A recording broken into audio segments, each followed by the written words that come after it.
তো আরেকটি নতুন ব্লগে তোমাদের স্বাগত জানাই। দিনটা ছিল 25শে ডিসেম্বর।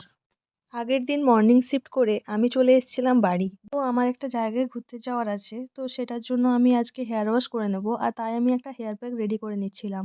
প্রথমে একটা প্যান বসিয়ে আমি সেটা 1 গ্লাস মতো জল দিয়ে দেবো। জলটা একটু গরম হলে দিয়ে দেবো ড্রাই রোজমেরি লিভস, কারি লিভস আর 1 মুঠো চাল। সেটা ভালো করে ধুয়ে নিয়ে নেব। এই 1 গ্লাস জলটা ফুটে যখন অর্ধেক গ্লাস মতো হয়ে যাবে, সেটা নামিয়ে আমি একটা বাটিতে ছেঁকে নেব আর ঠান্ডা করে একটা স্প্রে বোতলে নিয়ে নেব।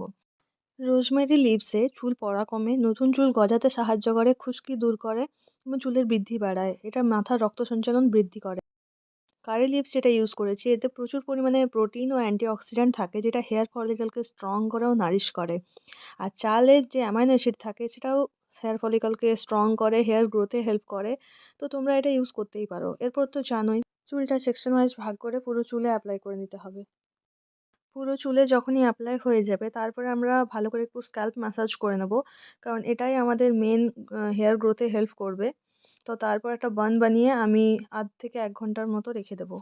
তো এরপর কিছুক্ষণ পর আমি শ্যাম্পু করে নেব। স্ক্যাল্প প্রো শ্যাম্পুটা দিয়ে, এটা মেনলি ড্যান্ড্রফের জন্য। দেখতেই পাচ্ছ চুলটা কতটা শাইন করছে আর অনেকটা হেলদি লাগছে। আর এদিকে যখন আমি ভিডিও বানাচ্ছিলাম, তখন আমার ভাই আমার মাথায় ফুল ছুঁড়ে কি হালত করলো দেখো, এখনো অবধি ফুলগুলো লেগেই আছে। তো ঠিক আছে, দেখা হচ্ছে নেক্সট ব্লগে। টাটা।